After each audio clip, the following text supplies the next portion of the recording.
Hey everyone, in today's video, I want to talk about the minimum Social Security benefit. Now, this isn't something that's discussed very often, but President Biden has promised to overhaul how the minimum benefit is calculated. So I think you'll hear a lot more about this over the next few years. And as this starts to go through the process of being modified, I'll be right here letting you know what's changing. So if you haven't already, be sure to subscribe and hit that notifications bell. And that way, you're not going to miss any of the new videos that I put out. So what is the minimum Social Security benefit? Well, the amount of the benefit varies depending on a few different individual factors, and then it's adjusted annually for inflation. But at its heart, it's an alternative benefit that increases the amount of benefits paid to low-income individuals.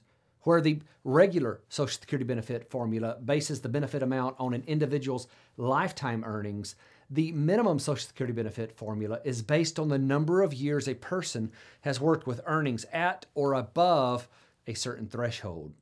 Now, the benefit amounts are still calculated through both formulas, but with the minimum Social Security benefit provision, the higher of the two benefits is the amount provided to those individuals who qualify for it. Now, this is not something that's widely used, which is something the Biden administration wants to change. In 2019, there were 64 million Social Security recipients, and only about 32,000 of them qualified for the minimum benefit. So while it's not a provision that impacts most people that's qualifying for Social Security, it's still an important concept to understand if you want to broaden your full understanding of how the system works. To start understanding this, let's briefly break down how benefits are normally calculated. Then we can jump into the specific formula used for workers who fall under the minimum provision umbrella. To be eligible for a Social Security benefit, either the benefit from the regular calculation or the minimum benefit calculation, you have to earn 40 credits. That's minimum criteria for both benefits. And in 2021, you receive 1 credit for each $1,470 of covered earnings. And you can earn up to 4 of those per year. Now, the amount of those earnings that needed to get 1 credit increases annually in response to the average wage index. So in prior years, it's been lower than that amount. Now, once you've met the qualifications to be eligible for a benefit, the Social Security Administration calculates the benefit by inflating your individual historical earnings. Then the formula divides the sum of your highest 35 years of those inflated earnings by 420, which is simply the number of months in 35 years. And that gives them your averaged indexed monthly earnings. And then they run that through a formula, and the result of that formula is your primary insurance amount, which is also your full retirement age benefit amount. Now, that's how the normal benefit is calculated. If you want to see more specifics and go a lot deeper there, I'll link up a video in the description that's going to get you fully caught up to speed on that. But the calculation to determine a minimum benefit is different. Instead of using an individual's specific earnings history, it uses a person's years of coverage to establish a minimum Social Security payment.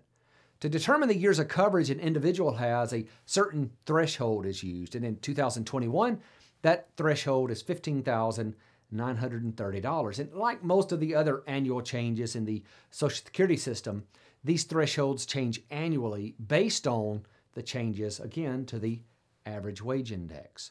So as long as someone has at least 11 years of earnings, which were in excess of that threshold, a minimum benefit can be paid to that individual and to their eligible family members. The amount of the benefit which can be paid is contingent on the number of earnings years which were over the threshold. In December of 2020, an individual with 11 years of coverage would have a benefit of $43, while an individual with 30 years of coverage would have a benefit of $897. Some of the questions I sometimes receive on the minimum benefit is, Devin, what's the minimum Social Security benefit at age 62? Well, the age-based impacts for the minimum Social Security benefit are nearly identical to regular benefits, with one big exception. There's no increases for delaying your filing beyond full retirement age, but the decreases for filing early still apply. And then I'm often asked if spousal, survivors, or children's benefits can be paid to family members of someone who's receiving special minimum benefit. The answer is that as it relates to benefits for eligible family members, The minimum benefit works just like a regular benefit. This means that your eligible spouse and children can also receive benefits based on your work, and all of that is going to be subject to the family maximum. Something else I'll link down in the description below is my video on the family maximum. Hey, before we go, be sure to get your free copy of my Social Security cheat sheet. This is where I took the most important rules and things that you need to know from the 100,000-page Social Security website, and I condensed it down to just one page. Again, there's going to be a link in the description. Thank you so much for watching.